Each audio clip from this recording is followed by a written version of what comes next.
करून ठेवता तांबडा आकाश झालं की काय करायचं त्याचा फोटो करून ठेवायचा आपल्या मित्राला म्हणायचं 3 दिवसात पाऊस येणार आहे म्हणून हे पाऊस येतं कारण लागायचं मग ते तांबडा हवा काय असतं वरून राजाचं बी असतं आणि कोणतं बी पेल्याच्या नंतर 3 दिवसाला उगवतं म्हणून हे पाऊस येतं कारण लागायचं परत सांगतो आणखी या ठिकाणी महादेव मंदिराचा या ठिकाणी सांगतो की तुमच्या गावामध्ये आता उन्हाळ्यामध्ये या मंदिरामध्ये गळती लागणार आहे बघा गळतीच्या महिन्यामध्ये त्या 8 दिवसामध्ये गळती लागल्यापासून 8 दिवसामध्ये तुमच्या गावात नुसतं आभाळ गेलं ना त्यावर्षी खूप पाऊस पडतो असा अंदाज हे याच्याद्वारे करतो परत सांगतो पाऊस येईल का तळकायचा गुढी पाडव्याच्या वेळेस काय करायचं गुढी उभारल्याच्या नंतर त्या 8 दिवसामध्ये तुमच्या गावात नुसतं आभाळ केलं ना त्यावर्षी खूप पाऊस पडतो असा अंदाज ते गुढी पाडव्याच्या वेळेस करतो परत सांगतो निसर्गामध्ये अशा काही गोष्टी आहेत प्राणी देखील पाऊस सांगतात तुम्ही बघा जूनच्या पहिल्या आठवड्यामध्ये तुम्ही शेतात काम करत असताना जूनच्या पहिल्या आठवड्यात शेतात काम करत असताना तुम्ही सरड्या बघितलं आणि सरड्यानं डोक्यावर लाल कलर केला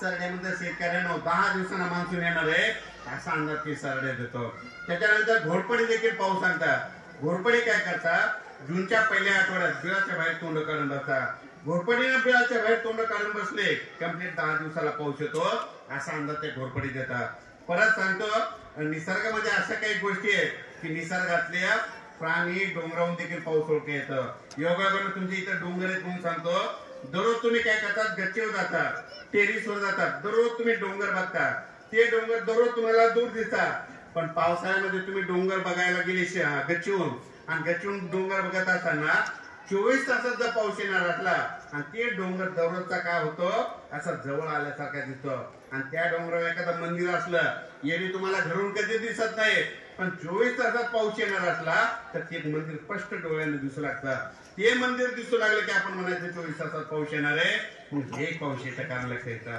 परत सांगतो पाऊस येईल कसा ओळखायचा दररोज आकाशामधून विमान जातात त्या विमानाचा कधीच आवाज येत नाही पण पावसाळ्यामध्ये तुम्ही शेतात काम करत असताना आकाशामध्ये विमान जात असताना विमानाचे आवाज येऊ लागले की आपण म्हणायचं 3 दिवसात पाऊस येणार आहे म्हणून हे पाऊस येतं कारण लक्षायचं आणि आणखीन एक सगळ्यात सोपं कारण सांगतो ज्या माणसाला दमाय बघा दम्या असणाऱ्या माणसाला पावसाळ्यामध्ये आभाळ आलं त्या दम्याच्या लोकांना त्रास होतो मग आपले घरचे काय करतात त्यांना डॉक्टरकडे घेऊन जातात डॉक्टरना त्यांना तिकडे ऍडमिट केलं की आपण म्हणायचं 3 दिवसाला पाऊस येतो सगळ्यात सोपे कारण त्याचं शास्त्रीय कारण सांगतो आभाळ आल्याच्या नंतर ऑक्सिजनचं प्रमाण कमी असतं आर्द्रता जास्त असते आर्द्रता जास्त असल्यामुळे त्यांना श्वसनाचा त्रास होतो आपल्या शेजाऱ्याला दम्याच्या पेशंटला नांदेडला ऍडमिट केलं की आपण म्हणायचं 3 दिवसाला पाऊस येणार आहे सगळ्यात सोपे कारण परत सांगतो पाऊस येईल का ओळखायचा आपल्या घरचा लाकडी दरवाजा सुद्धा पाऊस सांगतो खिडक्या दरवाजे पाऊस सांगतात दरवाजे खिडक्या कुठे पाऊस सांगतात का पण सांगतात तुम्ही बघा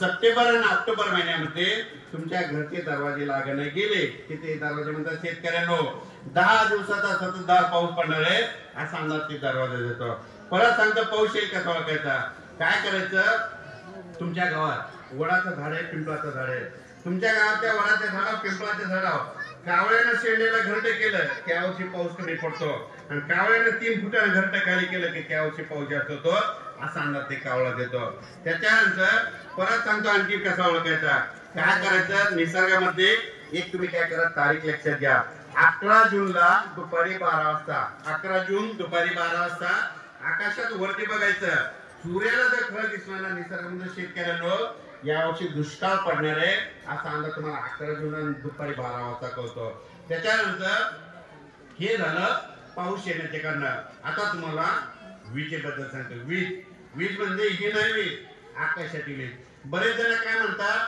पायव माणसा वीज पडते ह्या महिला तर सगळ्या म्हणतात की पायव माणसा वीज पडते तुम्हाला माझी विनंती आहे पायव माणसावर कधीच वीज पडत नाही पण तुम्ही काय करता त्या पायव माणसाला तांब्याच्या कडे हातात घालता यापुढे तांब्याच्या कडे पुरुषांना तुम्ही घालत जाऊ नका तांब्याच्या कडे तुम्ही हातात घातलं बाहेर गेला आणि विजा कडकडायला लागलं तर बिलकुल तुमच्या अंगावर वीज पडते विजा कडकडत असताना हातामध्ये तांब्याच्या कडे घालायचं नाही म्हणजे कारण लक्षात आता तुम्हाला या विजेबद्दल सविस्तर माहिती सांगतो तुम्ही बघा आता योगासन सांगतो आतापर्यंत या ठिकाणी ज्या ज्या गावात शेतकरी आले तुमच्या गावामध्ये असे मंदिर येतात तुमच्या गावात ह्या गावामध्ये या मंदिरामध्ये आतापर्यंत तुमच्या गावामध्ये इतक्या विजा कडकडातात तुमच्या गावात वीज पडत नाही, तुमच्या गावाच्या बाजूला 3 किलोमीटर वीज पडते. मग तुमच्या गावाची वीज कोण वाचते माहितीये का? तुमच्या गावात वीज वाचणार हे मंदिरावरचा कळस आहे. वाटल्यास वहीमध्ये लिहून ठेवा. भविष्यात जर वीज पडली ना तुमच्या गावातल्या मंदिराच्या कळसावर पडल, कळस तुटून जाईल, तर तुमच्या गावात कोणाच्या घरावर पडणार नाही. मग हे मंदिर कशामुळे तुमची वीज वाजतं? त्याचं शास्त्रीकरण सांगतो. त्या मंदिरावर जे कळस बसलेला आहे ते कासा धातूचं आहे. कासा धातू काय करतं? वीज ओढून घेतं, तिथं संपून टाकतं. तुम्ही बघा, पूर्वी आपल्या घरी काशाच्या वाट्या होत्या, काशाच्या प्लेट होते, तांबे होते. मग आपले पूर्वज काय करायचे? विजेचा पाऊस सुरू झाला की ती वाटे घ्यायचे आणि अंगणात नेऊन टाकायचे. आणि ज्यांच्याकडे ते कासा धातूचा टाळ नसायचा मग ते काय करायचे? लोखंडी पार असते ते अंगणात नेऊन टाकायचे. वीज पडली तरी त्या वाटेच्या बाजूला पडायची, पारी पडायची आणि संपून जायचे. पण महाराष्ट्रामध्ये जितके मंदिर आहेत ना, सगळे जे कळस आहेत ना कासा धातूचे आहेत. म्हणून बघा, भविष्यामध्ये तुम्हाला पेपरला बातमी येतील, या गावातल्या मंदिरावर वीज पडली, कासाला तडा गेला, असा भविष्यात घटना घडणार आहे. वाटल्यास लिहून ठेवा. आता या विजेबद्दल सविस्तर माहिती सांगतो. आकाशातील वीज ही एक नैसर्गिक आपत्ती. या पृथ्वीचा पृष्ठभाग ऋणभारित असतो, वातावरण धनभारित असते आणि या वातावरणामधून सतत इलेक्ट्रॉन वाहतात. विजा नाही पडल्यानं पृथ्वी आणि वातावरणातील विद्युत समतोल 5 मिनिटात संपुष्टात येईल. पण विजा पडणं चांगलंय, पण विजा पडणं वाईट आहे. अगोदर विजा पडणं चांगलं कसं सांगतो? म्हणजे 10 ऑक्टोबर ते 20 ऑक्टोबर ज्यांच्या शेतामध्ये विजेच्या कडकडाचा पाऊस पडला ना त्यांच्या पिकाला उतारा नाही. कशामुळं? त्या विजेच्या पावसामध्ये नाटक ऑक्साईडचं प्रमाण असतं. म्हणून विजेचा पाऊस चांगला. विजेचा पाऊस वाईट कशामुळं? या विजा आपल्या शेतकऱ्याच्या मुलाच्या अंगावर पडतात, बैलावर पडतात, जनावरांवर पडतात. म्हणून विजेचा पाऊस वाईट आहे. या विजा पडू नये म्हणून काय काळजी घेतात? माझी सगळ्याला विनंती आहे, विजा कडकडत असताना आपल्या शेतामध्ये आंब्याच्या झाडाखाली, लिंबाच्या झाडाखाली थांबत जाऊ नका. झाडावर जवळपास 16% विजा पडतात. मग झाडा वीज कशामुळे पडते? कारण की झाडाची मुळी जमिनीमध्ये पाण्यापर्यंत गेलेली असते आणि वीज काय करते? आर्थिंगला शोधत राहते. म्हणून विजा कडकडत असताना झाडाखाली थांबायचं नाही. विजा कडकडत असताना उंच डोंगरावर जाऊन उभा राहू नका. डोंगरावर जास्त विजा कडकडत पडतात. म्हणून हे कारण लक्षात घ्यायचं. विजा कडकडत असताना तुमच्या शेताच्या बाजूला एखादं तळ असं, त्या तळ्याच्या किनाऱ्यावर जाऊन उभा राहू नका. तळ्यामध्ये 28% विजा पडतात. मग तळ्यामध्ये कशामुळे जास्त विजा पडतात? कारण की तिथं पाणी असताना वीज काय करते? पाण्याला शोधते. विजा कडकडत असताना तळ्याच्या बाजूला उभा राहायचं नाही. विजा कडकडत असताना तुमच्या घराच्या बाजूला उंच नारळाचं झाड असं, त्या नारळाच्या झाडाखाली उभा राहू नका. नारळाच्या झाडावर देखील वीज पडते. म्हणजे हे कारण लक्षात द्यायचं. विजा कडकडत असताना लोखंडी विद्युत पोल असत, त्याला हात लावून उभा राहू नका. लोखंडी विद्युत पोलवर देखील वीज पडते. म्हणजे हे कारण लक्षात घ्यायचं. विजा कडकडत असताना तुमच्या गावातल्या पाण्याच्या टाकीखाली उभा राहू नका. पाण्याच्या टाकीवर देखील वीज पडते. म्हणून हे कारण लक्षात घ्यायचं. विजा कडकडत असताना तुमच्या शेतामध्ये एखादा ट्रान्सफॉर्मर असत, त्या ट्रान्सफॉर्मरच्या बाजूला उभा राहू नका. त्या ट्रान्सफॉर्मर देखील वीज पडते. त्याच्या वीज